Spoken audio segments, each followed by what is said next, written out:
안녕하세요. 한국은퇴생활연구소 박영재 대표입니다. 지금 선생님들과 같이 우리가 100세 시대를 산다라고 이야기를 하는데, 그럼 우리가 100세 시대를 영위하기 위해서, 아주 멋지게 지내기 위해서 과연 어떤 것들을 준비를 해야 되는가, 이것에 대해서 좀 같이 말씀 나누도록 할게요. 이런 순서로 진행을 해보겠습니다. 우리가 오래 산다라고 하는데요. 이게 지금 얼마나 우리가 오래 산다라고 하느냐, 그리고 은퇴가 도대체 우리가 어떻게 받아들여야 되는가에 대해서 좀 살펴보도록 하겠습니다. 그 다음에 행복한 노후 생활을 영위하기 위해서 도대체 우리가 어떤 필수적으로 준비해야 될 것이 어떤 것들인가. 지금 선생님들께서는 도대체 어떤 것들이 필요하다고 생각을 하세요? 해서 그 영역에 대한 것들을 한번 말씀 나누도록 하겠습니다. 자, 이 필수적이라고 하기는 좀 그렇지만은 필수적인 것 외에 그래도 우리가 좀 더 검토해야 되는 것들이 있거든요. 이것을 한번 같이 말씀 나눠보도록 하겠습니다.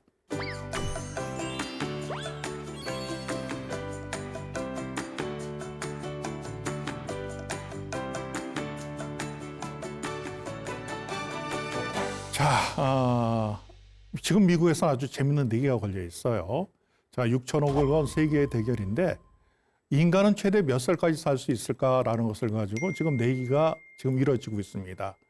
자, 스티븐 어스테드 교수와 올샤스키 교수인데요. 스티븐 어스테드 교수는 뭐라고 주장하는 분인가 하면은 인간은 최대 150살 이상 살 수 있다는 것을 주장하는 분이에요. 자, 근데 올샤스키 교수는 반대 주장을 하는 겁니다. 앞으로 인간의 평균 수명은 줄어들 거라고 주장을 하는 분이거든요. 자, 그런데 지금 2001년도에 어떤 일이 있었냐면 스티븐 어스테드 교수께서 당신의 주장을 그 학술지에다 기고를 하셨어요. 지금 우리 인류는 150살 이상 살 수 있을 것 같다. 아마도 그런 사람들은 지금 일본에서 태어나서 일본에서 여자로 태어났을 것이다 라는 내용을 올렸어요. 올샤스키 교수가 그 내용을 봤습니다. 당신 생각하고 다르거든. 하니까는 스티븐 어스테드 교수하고 통화를 했답니다. 스티븐 교수 그게 가능해요? 무슨 소리예요? 그 당연히 가능하지 하면서 둘이 옥신각신했답니다. 근데 학자분들이 또 고집이 얼마나 세요. 그러니까 거기서 어떤 얘기가 벌어졌냐면, 그래, 그러면은 스티븐 어스테드 교수 자네 얘기대로라면 지금 올해 태어난 사람이 2150년까지는 살 거 아니냐. 그럼 올해 태어난 애가 2150년까지 살 수 있느냐 없느냐를 가지고 우리 내기 한번 걸어봅시다. 이게 이렇게 됐다라는 겁니다. 그래서 그 당시 어떤 식으로 내기가 걸렸냐면은 두 사람이 각각 $100, 150달러를 미국 투자 그 회사에 거치를 해놓고 해마다 $10씩을 적립하기로 했어요. 그걸 언제까지? 2150년까지 150년 동안을. 자, 그 내기를 건 건 좋은데. 두 분 연력이 있으니까는 2150년까지 무슨 수로 버팁니까? 하니까, 두 분이 이렇게 얘기를 했대요, 또. 자, 그러면은 그때를 우리가 그 전에 갈 것 같으니까 그때를 대비해서 후견인을 두자 해서 그 후견인이 매년 $10씩을 2150년까지 다 내고 난 다음에 이긴 사람의 후견인은 그 돈을 가져가는 것으로 하자. 내기가 이렇게 됐답니다. 그런데 이것을 당시에 미국 투자 수익률과 이것을 복리로 따져보니까는 우리 돈으로 6,500억이 됐다라는 이야기예요. 근데 두 분 다 고집이 너무나 센 분들입니다. 그러니까는 두 분 사이에서 어떤 얘기가 나오냐면 우리 내기 금액을 더블로 올리자. 뭐 여기까지 얘기가 나왔다라는 이야기예요. 자, 우리나라도 만만치는 않습니다. 우리나라도 보면은요, 그 김영석 교수님 혹시 아세요, 선생님들? 지금 대학교 명예교수님으로 정년퇴직하신 때가 1985년도입니다. 올해 106세 되셨거든요. 그런데 그때 정년퇴직하신 후에도 엄청나게 활동을 하고 계세요. 2019년도에 180회를 강연을 하셨답니다. 실제 이 강연을 하시고 종합소득세 신고를 하는데 길게 마음이 뿌듯하시더래요. 야, 내가 나이 100살이 다 돼서 경제활동을 하면서 대한민국 국민으로서 국민의 의무 중에 하나인 내가 납세 의무를 다진다라고 생각을 하셨는데 세금 계산서 나온 거 보고 돌아가실 뻔하셨답니다. 세금 고지서 나온 거 보고. 세금이 종합소득세가 3천만 원이 나왔대요. 또 글도 아주 잘 쓰세요. 70년대 나이더 수필가가 우리 김어석 교수님이시거든요. 자, 2016년에 100년을 살아보니 18년에 행복예습, 24년에 100년의 지혜라는 책을 끊임없이 출간하시는데요. 선생님들 우리 김영석 교수님의 책은 그 공공도서관에 다 있으니까는 꼭 한번 보시기 바라겠습니다. 별의별 얘기들이 다 있어요. 자, 우리나라 사람들의 평균 수명은요. 남성이 80.8세, 여성이 86.6세에서 평균 83.7세로 보고가 됐습니다.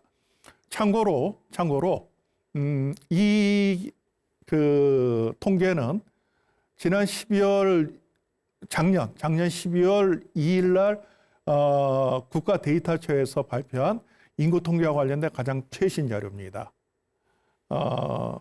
어떻게 오래 사는 것 같습니까? 예. 그런데 중요한 것은요, 이 평균 수명이 계속해서 늘고 있다는 사실입니다. 하기 때문에 해마다 작년에 비해서 0.2년 늘었거든요. 코로나 때만 잠시 주춤하고 계속해서 늘어나고 있다는 사실입니다. 그러니까 그런 면에서 봤을 때 이 평균 수명에 대한 것은 계속해서 늘 것이다. 그러면은 이것은 어떤 의미인가 하면 우리가 그만큼 지내야 될 노후에 대한 개념이 상당히 늘어난다라는 이야기예요.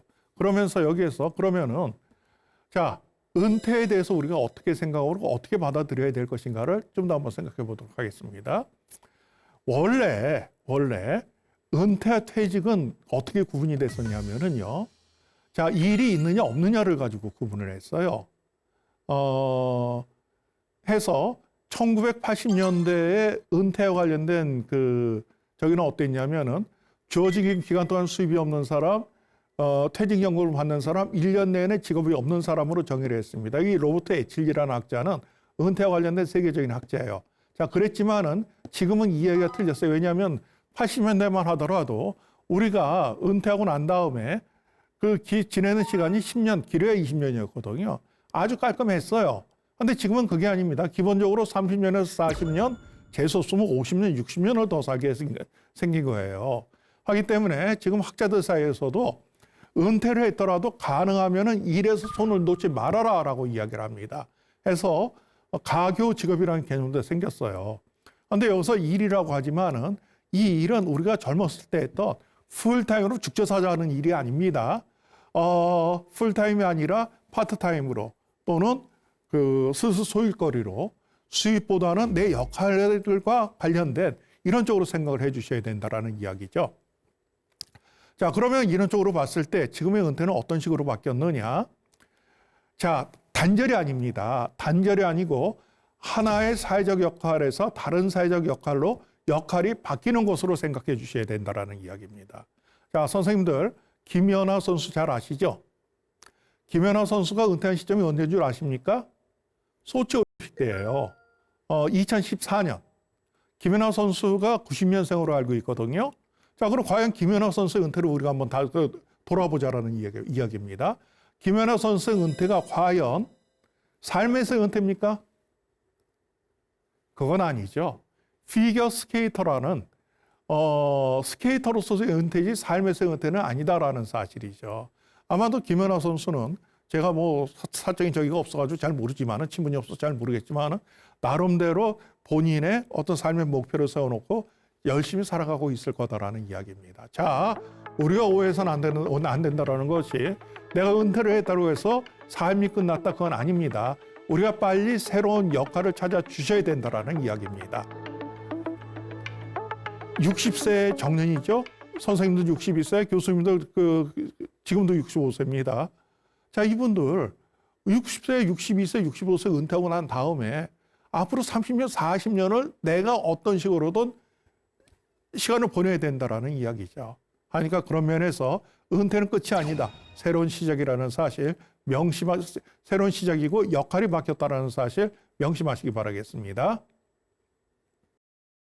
자, 일반 직장인들한테 퇴직과 은퇴하면은 제일 먼저 떠오르는 단어가 뭐냐라고 물어봤어요. 했더니 두 가지 상반된 생각이 나옵니다. 자, 긍정적인 이미지가 튀어나와요. 여행, 여유로운 생활, 취미 여가 생활, 전원 생활, 안정적이다, 편안하다, 자유롭다. 왠지 모르게 푸근하죠. 그런데 반면에 부정적인 이미지도 툭툭 튀어나옵니다. 나이가 들었다, 쉬어할 나이, 사에서 퇴장, 황혼, 쓸쓸하다, 허전하다, 무기력하다. 자, 이 두 가지 상반된 생각 가운데에서 이게 그냥 한쪽으로 쏠리는 게 아니에요. 시계 추천하고 그냥 왔다 갔다 왔다 갔다 하는데 일반적으로 봤을 때는요 7대 3 정도로 부정적인 이미지가 큰 것으로 나와 있어요.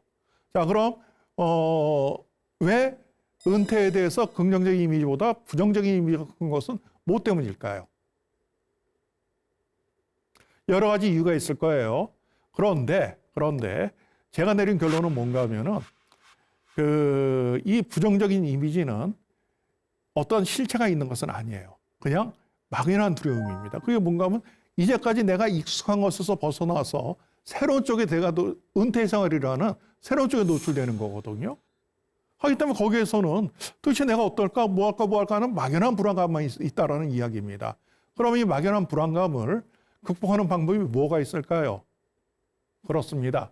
계획을 세우시면 되는 거예요. 해서 내가 앞으로 지금 내가 60세다, 65세다, 70세다지만 내가 보니까 앞으로 한 20년은 더 살 것 같아. 또는 30년은 더 살 것 같아. 아니야, 나 40년까지 더 살 것 같아. 그럼 여기에서 그것에 대한 나의 계획을 미리 세워주시기 바라겠습니다. 그러면은 계획을 아직 은퇴하지 않은 분이더라도 내가 은퇴를 했을 때에 이게 내 계획 안에 있고 어떻게 하겠다라는 것이 머릿속에 있다라는 것은 이건 내가 컨트롤 가능하고 통제 가능한 것이거든요. 그러면 내가 두려워할 이유가 전혀 없지 않습니까? 꼭 부정적인 생각만 갖지 말고 내가 앞으로 어떻게 살아야 될지에 대한 계획을 세우시는데 그럼 어떤 면에서 계획을 세우면 될지에 대한 것들에 대한 안내를 좀 드리도록 하겠습니다. 자, 우리가 퇴직을 하게 되죠. 앞서 말씀드린 대로 마음의 동요를 갖고 있거든요. 그런데 퇴직하신 분들 아마 아실 거예요. 자유로워요. 되게 자유롭거든요. 그런데 문제는 뭔가 하면은요. 이것이 오래가지 못한다라는 이야기입니다. 제일 큰 이유는 뭐 때문인가? 첫째, 일만 하던 나한테서 일이 없어져 버리는 겁니다. 특히 직장인들한테서 일이 없어진다는 것은 엄청난 스트레스예요. 내가 사회에서 버림받은 것만도 같고 내가 잉여인간이 된 것도 같고 하여튼 자존감이 무지하게 떨어집니다. 그러면서 또 하나 어떤 것이 생기냐면은 이제까지 나와 내 배우자는 거의 떨어져서 있었다는 이야기입니다. 그런데 이게 은퇴 후에는 둘이 같이 붙어 있게 된다는 이야기죠. 여기서 과연 이것을 어떻게 지내면 좋을까라는 것에 대한 것도 큰 원인 중에 하나로 나타납니다. 자, 근데 중요한 건 뭔가 하면은요. 우리 인간들의 어떠한 회복 능력 무지하게 뛰어난데 문제가 뭔가 하면 이게 개인차이가 있다는 겁니다. 어떤 사람은 바로 회복해서 내 역할을 찾는 사람이 있는가 하면은 이 시간이 좀 오래 걸리는 사람도 있어요. 회복하는데. 또는 말씀이죠. 영원히 회복하지 못하면서 왕년에 내가 어땠어라고 하면서 왕년에만 외치다가 쓰러져가는 분들도 많이 계시더라는 겁니다. 자, 우리 누구나 어떤 나이가 되면은 퇴직을 하고 은퇴 생활에 접어들고 노화가 돼가는 것은 누구나 겪게 되는 변화입니다. 기왕 겪는 변화, 기왕이면 빨리 회복하고 내 역할을 찾는 것이 중요하지 않겠습니까? 자, 그런 면에서 은퇴 후에 내가 어떻게 지내는가에 따라서 나의 삶의 질이 결정된다는 사실 명심하셔야 될 겁니다.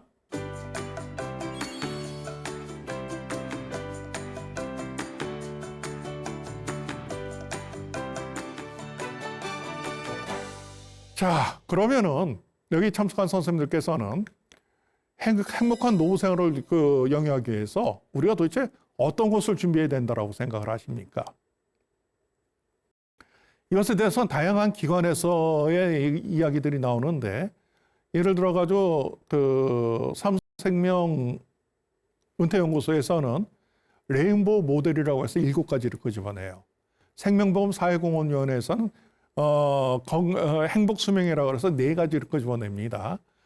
그런데 저는 여기에서 건강, 여가, 일, 자산, 사회적 관계 이 5가지를 끄집어냈는데 제가 이걸 이렇게 5가지 끄집어낸 것은 이유가 있어요. 뭔가 하면은 2013년도에 보건복지부에서 노후준비 지표라는 지표를 만들었습니다.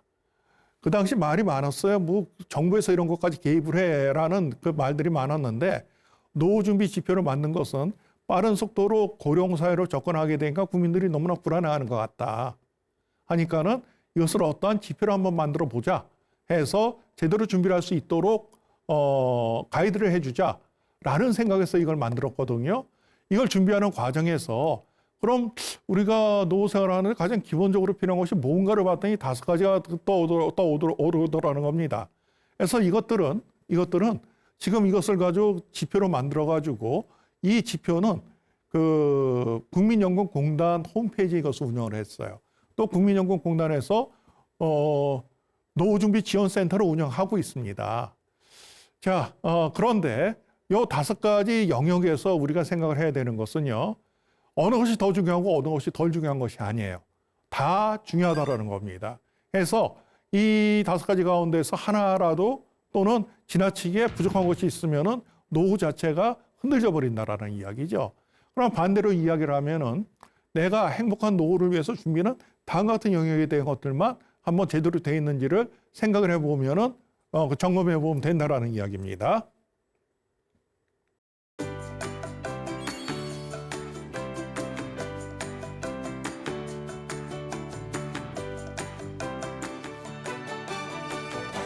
자, 그러면은 앞서 말씀드린 대로 일, 여가, 건강, 사회적 관계, 그다음에 자산, 이것은 필수적인 거라고 말씀드렸죠.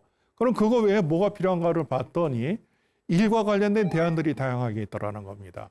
자, 일과 관련돼서 그럼 어떤 식의 일을 할 것인가? 자, 재취업을 하는 것이 가장 안전해요. 안전하고. 그다음에 또 창업을 하는 것도 일과 관련된 대안이긴 합니다. 그런데 이것은 우리가 생각을 아주 신중하게 생각하셔야 돼요. 또 봉사활동을 하는 것도 사회공헌 일자리 또는 봉사형 일자리 같은 것도 괜찮아요. 자, 또 내가 귀농 또는 귀촌을 한다.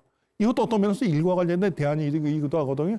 이렇게 일과 관련된 대안들이 4가지 대안이 나오더라고요. 먼저 재취업과 관련돼서 말씀드리면은 자, 중장년의 재취업은 이직과 전직의 개념으로 나옵니다.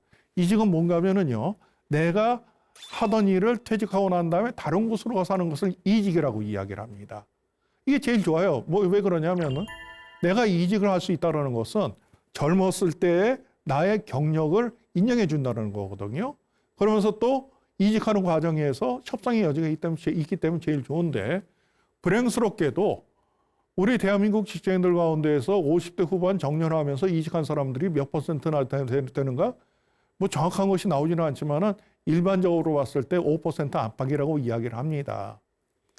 자, 그럼 그 다음에 대안으로 나오는 건 전직이거든요. 전직은 뭔가 하면은 내가서 젊어서 하던 일이 아니라 퇴직하고 난 다음에 새로운 경력을 개발해서 내 경력을 개발해서 취업하는 것을 전직이라고 이야기를 해요. 이 전직은 이직에 비해서 많이 힘듭니다. 그 이유가 뭔가 하면은요. 첫째, 내가 잘 아는 분야가 아니라 전혀 모르는 분야를 들어가는 거예요. 그래서 내가 그냥 밖에서 그냥 생각했던 것하고 실제 전직을 했을 때 그 현실을 다룰 수밖에 없다라는 사실입니다.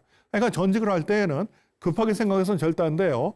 생각하고 또 생각해가지고 의사결정을 하셔야 된다는 겁니다. 그다음 전직을 하려면 새로운 내 경력을 개발해야 되는데 그러기 위해서는 비용이 필요하고 그다음에 시간이 필요하고 하죠.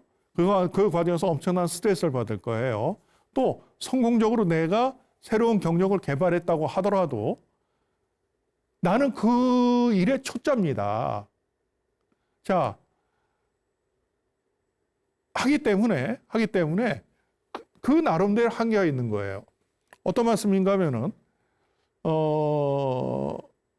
고용주가 만일 사람이 필요해서 이력서를 받았다라고 가정을 해보죠. 이력서를 받았는데 이력서를 받아보니까 나이가 60이 넘었어. 이 일의 초짜예요. 고용주가 나를 고용할 필요가 있을까요?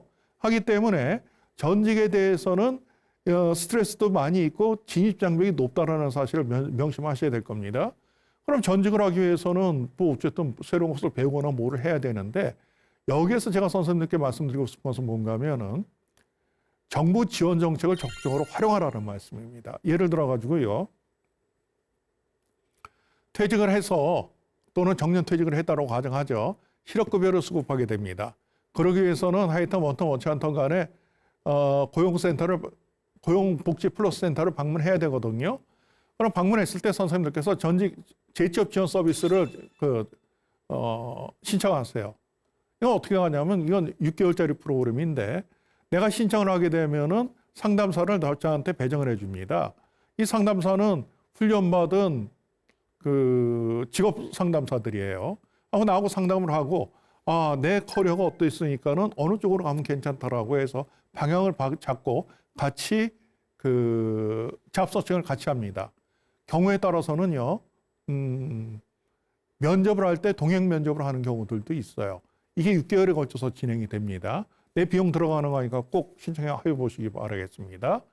국민 내일 배움 카드도 지금 이것은 그 원래 뭐 계좌제 뭐 하면서 아주 복잡했거든요. 그래서 재직자 과정, 구직자 과정, 자영업자 과정 무지하게 복잡했었는데 지금은 이게 몇 년 전에 통합됐어요. 그래서 국민 내일 배움 카드라는 제도로 구성이 됐는데 이것은 내가 신청을 합니다. 예를 들어서 제가 신청을 하게 되면은 일반적으로 300만 원, 그다음에 사회적으로 어려운 분들은 500만 원까지 교육을 받을 수 있는데 카드 유효 기간은 5년이에요. 꼭 들어가셔가지고 내 비용 들지 않고 새로운 자격증을 취득하는데 활용하시면 좋을 것 같습니다. 자, 창업도 일과 관련된 훌륭한 대안인데요. 여기서 우리가 조심하셔야 될 것이 있어요. 뭔가 하면은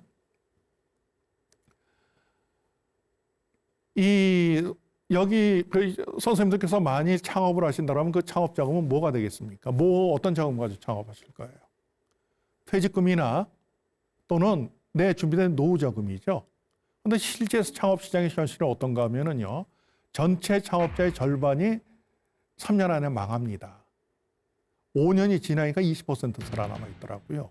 물론 처음에 창업할 때는 전부 다 대박을 꿈꾸고 창업을 하지만 실체는 대박이 아니라 쪽박일 가능성이 크다라는 이야기입니다. 우리가 젊었을 땐 괜찮지만 지금 내가 내 퇴직금을 투자를 했다가 이걸 날린다. 그랬을 때 이걸 다시 복구할 수가 있겠습니까? 하기 때문에 창업을 하실 때에는 진짜 위험한 의사결정이라는 걸 명심하시고요. 조심조심 또 조심을 하셔야 되는데 전 가능하면 우리 중장년은 창업 안 했으면 좋겠습니다. 그런데 어쩔 수 없이 창업을 해야 된다 그러면은 내 돈으로 하는 것이 아니라요. 내 세금으로 운영되고 있는 다양한 정부 지원 프로그램을 한번 활용해 보시기 바라겠습니다.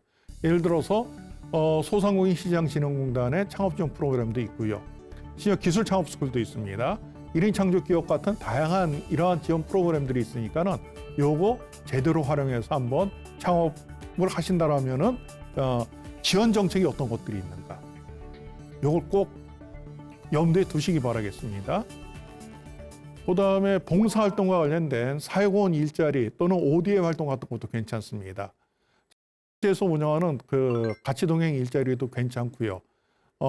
사회공헌 일자리 사업에 대한 것들도 지금 나와 있고요. 그다음에 각 지자체별로 해서 특히 중장년 어르신들을 대상으로 하는 일자리 사업들은 많이 있거든요. 그리고 또 실제 65세 이상 된 노인을 메인으로 한 사업들이 노인인력개발원이라는 국가기관에서 또 이것을 운영을 하기도 합니다. 그곳에 들어가 보면 다양한 형태의 사업들이 있고요. 여기에서 해외 경험이 계시고 어학에 대한 것이 자신이 있으신 분들은 ODA 활동 같은 것들도 한번 생각해 보실 필요가 있을 것 같습니다. ODA 활동은 공적 개발 원조라는 것이거든요. 선진국에서 후진국을 지원해 주는 사업인데 사실 코로나 이전에는 예를 들어서 시니어 자문단이라는 것이 있어요. 코이카, 나이파, 과학기술재단 다양한 형태도 나타나는데 수원국에서 수요조사 신청을 합니다. 이런 부분에서 전문가를 파견해 주세요. 그러면은 그 공고에 뜨거든요. 뜨면은 내가 거기에 해당된다라고 생각을 하게 되면은 지원을 하십시오. 지원을 하는데 일단 기본적으로 영어나 해당 국가의 언어는 하셔야 돼요. 내가 자문단으로 파견된다는 것은 그 나라의 장차관이 내 카운터파트가 되는 겁니다. 그래서 정책에 깊숙이 개입을 해야 되기 때문에 기본적인 커뮤니케이션 능력은 있어야 돼요. 그런데 여기서 지원 정책이 어떻게 되냐면 봉사단이라고 해서 내 돈 쓰고 가는 거 아닙니다. 생활비 명목으로 해서 한 달에 4,000불에서 6,000불씩 지원을 해드려요. 그리고 왕복 항공료 해서 다 지원을 해드리는데 대개 1년에 한 6천에서 8천만 원 정도 지원을 받는다고 하더라고요.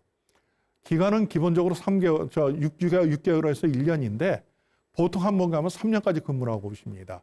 그럼 3년 근무에 들어갔을 때 1년 근무하고 난 다음에 2주 휴가를 주거든요. 이 휴가 때 한국으로 온 다른 해외로 가던 간에 그 항공료 전부 다 지원을 해줍니다. 하니까는 꼭 이런 것들도 관심을 갖고 한번 접근해 보시기 바라겠습니다. 자, 귀농어 귀촌도 일과 관련된 훌륭한 대안 중에 하나입니다. 요즘 귀농어, 귀촌, 귀산, 귀호 등 다양한 형태로 나오고요. 일단 여기에서도 귀농귀촌 종합센터 홈페이지가 있습니다. 여기 활용하시고 여기 들어온 모든 정보가 다 들어와 있어요. 뭐 농사로 같은 건 실제 농사 짓는 분들을 지원하기 위해서 정해진 거고, 귀농닥터, 귀농인의 집, 귀농 농업 창업 및 주택 구입 지원 사업도 있고요. 지자체에서는 그래서 돈 들여서 이것을 하는 겁니다. 이런 것들이 꽤 많으니까 이런 정보는 귀농귀촌 종합센터에 가면 다 있습니다. 그 다음에 선생님들께서 관심을 가져야 되는 것이 이런 사업이에요. 귀농 농업 창업 및 주택 구입 사업 지원 사업인데, 이것을 제대로 활용하게 된다면은 시니어 중장년이 귀농귀촌하는데 내 돈 들이지 않아도 됩니다. 자, 어떤 식인가 하면은요, 제가 물론 이것은 그 도시 지역에 있던 분이 그 해당 그 지역으로 내려갈 때 이야기예요. 내가 왔을 때 집이 있어야 될 거 아닙니까? 그럼 이 집을 사거나 아니면 빈 농가를 들어가던가 해야 되는데 그냥 못 들으니까 리모델링 비용이 필요할 거 아닙니까? 이것을 7,500만 원까지를 지원해 줍니다. 자, 그 다음에 내가 하우스 농사를 짓는 거예요. 또는 농지를 구입을 합니다. 또는 묘목을 구입을 해요. 이런 비용들을 3억까지를 지원을 하는데, 이게 그냥 주는 것은 아니고요. 내 신용도를 가지고 지역 농협에서 대출을 받게 되는데, 이 대출 조건이 기가 막힌 거예요. 자, 주택과 관련해서 7,500만 원, 농업 활동과 관련해서 3억까지를 2% 금리로 해가지고 5년 거치 10년 분할 상환할 수 있도록 보증서를 끊어주게 되는 겁니다. 자, 그럼 이 보증서를 갖고 내가 해서 하면 되는 거니까는 이게 아주 괜찮죠? 그러니까 이런 조건들 같은 것도, 예를 들어서 이게 기호로 가게 되면은 3억을 가지고 나는 배를 사면 되는 거예요. 어선을. 자, 이렇게 다양한 지원 프로그램들이 있으니까 이 프로그램 제대로 활용을 하셔야 되는데, 여기서 귀농이나 귀호에서 특히 기본적인 것들은 뭔가 하면 이런 지원을 받기 위해서는 적어도 100시간 이상 공인된, 국가에서 공인된 그 귀농 귀촌 교육을 이수한 사람만 이 혜택을 받을 수 있도록 돼 있으니까는 귀농 전에 교육 이수는 필수라고 할 수 있습니다.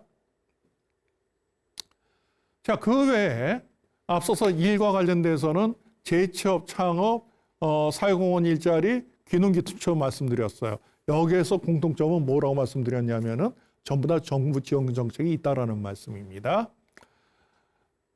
자, 그리고 또 하나 우리가 고려해야 되는 것이, 내가 지금 은퇴하고 난 다음에 어디서 어떻게 살 것인가, 뭐 이런 것에 대한 고민입니다. 자, 내가 지금 살고 있는 주거를 유지하는 방법도 있고요. 실버타운으로 가는 방법도 있고, 귀농어 귀촌하는 방법도 있고, 또는 임대주택으로 가는 방법도 있다라는 이야기입니다. 자, 내가 내 집을 그냥 운영하면 제일 좋은데, 있으면 제일 좋은데, 노후 자금이 부족하다 그러면 주택을 좀 줄이는 방법이 있을 거예요. 또는 요즘 주택연금이 잘 돼 있거든요.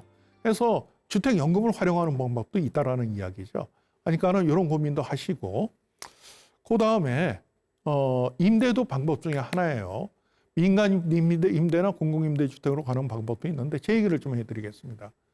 제가 한 5년 전에 제 아내한테 그랬어요. 여보, 청약통장을 하나 좀 만들어 했더니 왜 필요하냐요. 저는 어떤 생각이냐면 65세가 지나고 난 다음에는 저는 집을 정리하려고 생각하는 사람입니다. 이 작은 집에 아이들 다 나가고 뭐 저희 그 부부가 거기 있긴 너무 저기 하죠. 그래서 집을 정리해서 민간이 됐건 공공이 됐건 임대주택을 가려고 생각을 하는데, 근데 제가 그런데 너무 클 필요 없어요. 전 뭐 지금 현재 기준이니까 12평이나 15평 정도 괜찮다고 생각을 하는데, 하는데 제가 이 얘기를 하니까 제 친구 녀석이 그러는 거예요. 야, 너 나중에 애들 결혼해서 손주라도 오면 하룻밤 자고 갈 방은 있어야 될 거 아니냐. 저한테 이런 소리를 하는데 제가 그 친구 잘 알거든. 제가 그 친구한테 그랬어요. 넌 젊었을 때 1년에 너희 집 몇 번이나 갔니? 만일 제 손주들이 와서 자야 되는 적이라면 전 집 근처에 있는 특급 호텔에서 재울 거예요. 호텔비 내주면 되지, 그 몇 분이나 된다고. 그게 더 멋지지 않겠습니까? 또 한 녀석은 그런 얘기를 해. 아니, 야, 와서 밥이라도 먹어야 될 거 아니야? 충분히 밥 먹습니다. 그다음에 왜 좁은 집에서 복잡거려요? 그냥 먹고 헤어지는 것이 답이지. 전 개인적으로 이렇게 생각을 합니다. 그다음에 뭐 귀농귀촌도 방법 중에 하나인데, 근데 가장 이상적인 주거 형태는 내가 사는 곳에서 나이 들어가는 것, 에이징 인 플레이스라고 이야기를 합니다. 그 이유는 뭔가 하면은 그림에 나왔듯이 사회적 관계망이 그냥 그대로 가지고 갈 수 있기 때문에 이것을 추천하는 거예요. 그런데 이 에이징 인 플레이스를 하려면은 내가 몇 가지 준비를 해야 됩니다. 먼저 어느 시점이 됐을 때 집 개조를 한번 해줘야 돼요. 왜냐하면은 그게 70대 중반이 될지 80대 초반이 될지 모르겠는데 몇 년 전에 제 후배 아버님이 돌아가셨습니다. 94살에 돌아가셨는데 새벽에 화장실 가다가 문턱에 걸려서 넘어지셨어요. 근데 대퇴부 골절이 왔습니다. 병원에 입원했는데 94살이 되는 분이 병원에 입원하니까 2달이 지나니까 몸에 근육 다 빠지고요.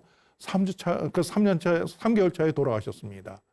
자, 가장 많은 낙상이 나는 곳이 바로 집이에요. 아이러니하게도 제 후배 아버님은 그 집에서 50년을 사신 분입니다.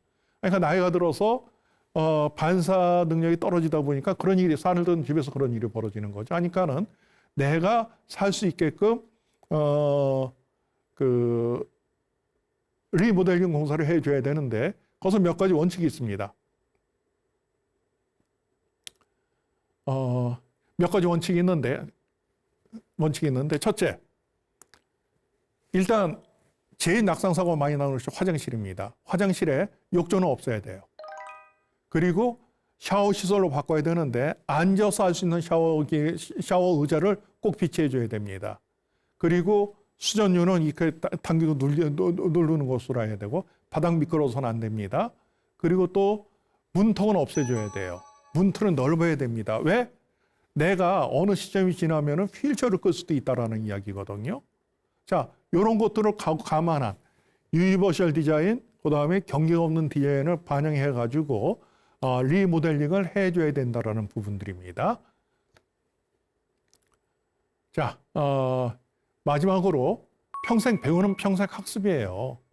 자, 온 국민 평생 배움터도 있고요. 경기도나 서울시에 평생학습 포털도 있습니다. 주민센터 문화센터 같은 경우 아주 괜찮아요. 그다음에 사이버 대학 같은 것도 있고요. 그다음에 내가 좀 더 열심히 해야 되겠다 그러면 학점은행제 강좌 K무크도 아주 훌륭합니다. 제 노모가 연세가 올해 89 되셨거든요. 지금도 주민센터에 주민센터에서 서예하고 그림을 그리고 계세요. 물론 일주일에 한 번 가시는 건데, 일주일에 한 번 가시는 건데, 거기에 다니면서 너무나 좋아하시는 겁니다. 하면서 자부심도 많이 생기고 자존감이 무지하게 올라가시게 되는 거예요. 그러니까는 이런 다양한 내가 배울 수 있는, 비용 크게 들이지 않고 배울 수 있는 다양한 이 플랫폼이 있으니까 이거 적극적으로 활용하시기 바라겠습니다.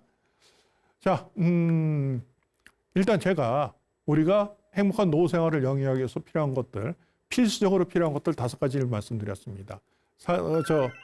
건강, 자산, 사회적 관계, 일, 여가. 자, 이것은 국민연금공단 홈페이지에 가면 내가 얼마나 준비했는가를 확인할 수 있어요. 자, 모두가 중요한 거니까는 내가 점검 받아보시고 어떤가에 대한 거 한번 생각해 보시고 그걸 가지고 준비를 하시기 바라겠고요. 그러면서 일과 관련된 대안들을 하니까 재취업, 창업,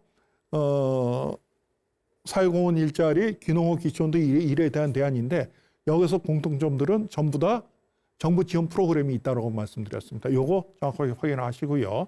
그리고 주거에 대한 부분들은 역시 내가 사는 곳에서 나이 들어가서 제일 좋다라고 이야기를 하는데 그러려면 중간에 리모델링에 대한 계획을 해야 된다는 말씀드렸고 그다음에 평생 학습에 있어서는 다양한 플랫폼들이 있으니까 이거 제대로 활용하면은 내 훌륭한 그 노후 생활을 할 수 있는 그런 기회 중에 하나가 될 수도 있을 것 같습니다. 이렇게 내가 이 5가지 필수적인 5가지 그 기대의 것들을 활용해가지고 노후 준비를 하게 된다면 행복한 노후 생활을 영위할 수 있을 것 같습니다. 자, 오늘 이것에 대한 안내를 해드린 한국은퇴생활연구소 박영재였습니다. 자, 선생님들 감사합니다.